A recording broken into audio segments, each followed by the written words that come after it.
there, friends. It's Jen, and I'm talking about self-care again. This is week 3 of the self-care series. And like I said before, I feel like this is just so important that I want to cover lots of different areas that become involved when we realize we are not taking care of ourselves, which is something that's super common. So don't feel guilty. Let's just try to get aware. We've all got enough guilt, right? All right, so this one is how we sneakily pass the buck for our own care to other people. This is what's actually going on. We don't feel comfortable owning our own wants and thoughts and feelings, and so we try to give them to someone else and get them met through someone else rather than directly just meeting them for ourselves. And underneath this means that wants somehow don't get cred. So needs trump wants, all right? But we start to get a little extreme where they kind of get shunned completely and we distance ourselves. So I'm going to share some of the ways that we do that. But I'm going to give an example here of what we've all done. We all did it when we were teenagers, and it's where our parents, we'll ask our parents for permission to do something that we actually don't want to do. And so we have this secret signal about say no. And so we'll say, hey, they want to know if I can go with them tonight. And we'll be like, and so our parents are supposed to say at that point, no, sorry, you can't tonight. And so we get permission to say, well, I can't because my parents said. But what this actually is us doing is saying, I don't feel comfortable saying no. And so I'm going to give this to somebody else. All right. But we're not teenagers anymore. We're adults now, and we need to be able to take responsibility, or at least be aware of when we're trying to give the responsibility to someone else. This is our way of saying, I don't feel comfortable with that. No thanks. Or I really want that. And that's what I'm going to do. And that we even try to make lots of excuses and reasons of why it's legitimate that we want that without just a want being okay, just as itself. All right, so let's get down to it. It feels just amazing to be able to give love to ourselves regardless of what anyone else says to disagree. So this is something that we know we really want our kids to be able to do. We want them to be a bit impervious to input from people who are saying that they are not worthy in some way, that they're not enough.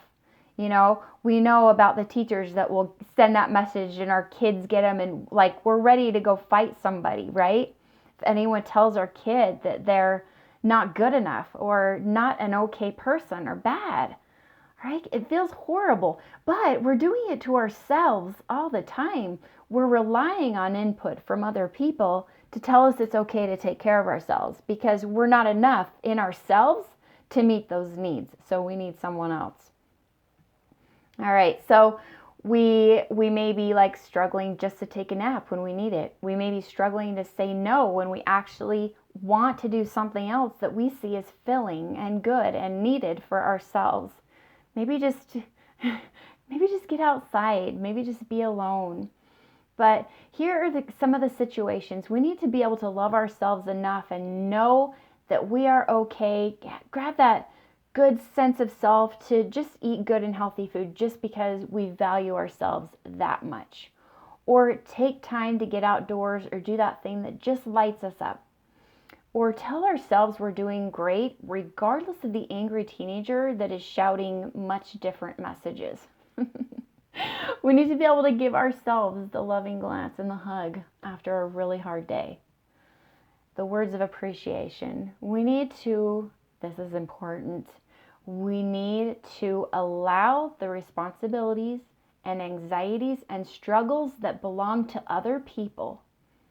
We need to be able to allow them to have them rather than using it as opportunities to bolster our own self-image.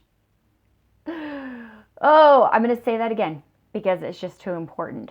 We need to be able to allow others the responsibilities, their anxieties, their struggles that belong to them rather than using it as an opportunity to boost our own self-image. And we all do it, right?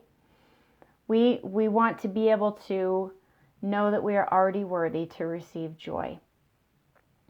So here are some of the socially acceptable ways that we hand permission to take care of ourselves or to legitimize our wants and needs to other people. And we fall for it and think they're true. I don't have time to take care of myself. I can't because of, my mom, my neighbors, my kids, etc. need me. I'll ask my husband. It's my job. It's my job's fault. There's no way I can do it, because, it's my job. Or saying yes when we actually don't want to do something. We actually believe this isn't why we're taking care of ourselves, and not saying no when we just want to do something. And it's because we don't trust ourselves, and we get a sense of false security by sharing the responsibility or possibility of failure with someone else. Like when okay, I'll give some examples. And I know that this could prick some in you. So it's okay. You can always call and talk to me. But here's the thing. If we're saying, I need to ask my spouse, okay, let's say that someone needs something of us, or no, we want to do something and we need validation from our spouse in order to do it. There's a way to do this in a healthy way, and there's a way to do this in an unhealthy way, and you've got to be super aware of yourself to be able to catch it. It's a tricky one. I'm all in favor of consulting spouses, 100%.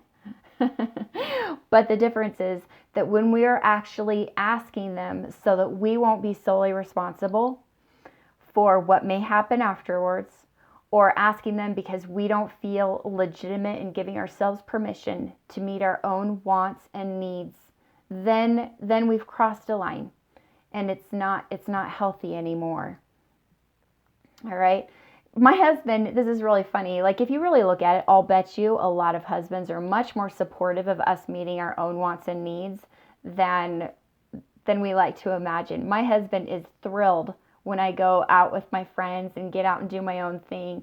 He's thrilled because I always come back so renewed and happy and enthusiastic, and I chatter away about all the funny things that she said and all the funny things that she did and what we saw, the views, the animals, whatever, while we're out on hikes. But also, he loves that when I get out, he kind of gives himself more permission to get out too and take care of himself. Right now, he's out fishing, and I am thrilled about it. Okay, here's a tricky one, guys. A lot of times, it's important to consult God, right, about our decisions and things, but we use him sometimes as a scapegoat. And it's us handing our responsibility for being active agents in our lives, the gifts that we've been given, over to someone else.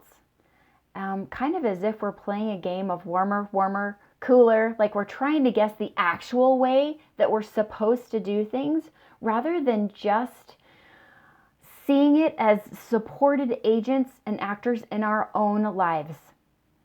When we subscribe to this, we use the idea that we're being blessed for our obedience in the form of self-deprivation. And this is us saying that we will go ahead and be strong and resist our own wants and needs. And because serving others, here's just an example, serving others who just ask us, reflexive serving without considering whether it's good for everybody. I'm just going to be blessed for it, so I'll just do it. What we're doing is we're giving away our responsibility to think and consider and use the agency that we've been given. We're pushing the responsibility over to someone else who actually has asked us to make good decisions for ourselves, and then ask for backup in the form of reassurance, but we are supposed to be moving forward, right? It keeps us from boldly using our ability to choose and put it out there, because if we actually aren't, if it's God's will that we do something, then if we fail, then we have the assurance that it wasn't actually us that chose it. Now, this requires a lot of self-awareness too. A lot of times we'll say, I'll pray about it in an attempt to not really own up to not wanting to do something or to really do something that we want to do. So it's a way of actually not having to say yes or no ourselves and getting validation. And guys, God created us for joy. If we're depriving ourselves of joy, we're depriving ourselves of something that God intended us to have. And if we are feeling not joyful in our service, it's not service out of integrity and goodness. It's an unholy sacrifice. If we're doing it just because it will mean something if we're not to whoever it is, right? If it means that we are a horrible person to this other person, then we are more worried about our image in their eyes than we are in being agents for ourselves. Okay? We're free to feel and act and think however we choose. And we are giving those rights and responsibilities to other people when we hand them off. And that's us passing the buck. So, it's okay if you find out that you're in this category. And now if you're a little bit mad at me, that's okay too. I can see how it can cause. The first time I heard this, I'm like, what? But then I started thinking about it. I'm like, you know what? That's actually right. And okay, so there are some thoughts that are behind doing this. And I've already mentioned a couple that we believe that our own wants and needs aren't, we can't trust ourselves to rely on them, and they don't count as much as other people's.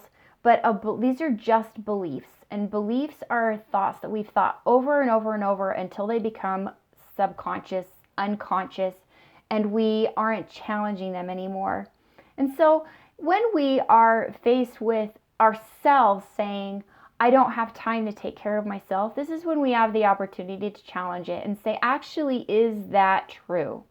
Do I really not have time to do it? Or would I just rather put my time somewhere else? And that's okay, right? Because we all have the same amount of time in a day, and some people find time to do fun things and some people don't. Okay, I can't because my kids or whoever needs me. Right? Is that true? You can't? Or is it because you're choosing? Because you actually want to? This is you claiming a want. I actually want to take care of my kids. That's why I'm there. It's not that I can't. They just trump. They take priority in this situation, and that's okay. Or I'm saying, I'll ask my husband if I can go out to the movies. I can figure out a way to watch my kids and let my husband know this is something I really need to do, and I've got the kids covered. So, you know, do you understand what I'm saying there? It's us taking responsibility, and rather than putting the responsibility on something else that feels better and more legitimate than ourselves.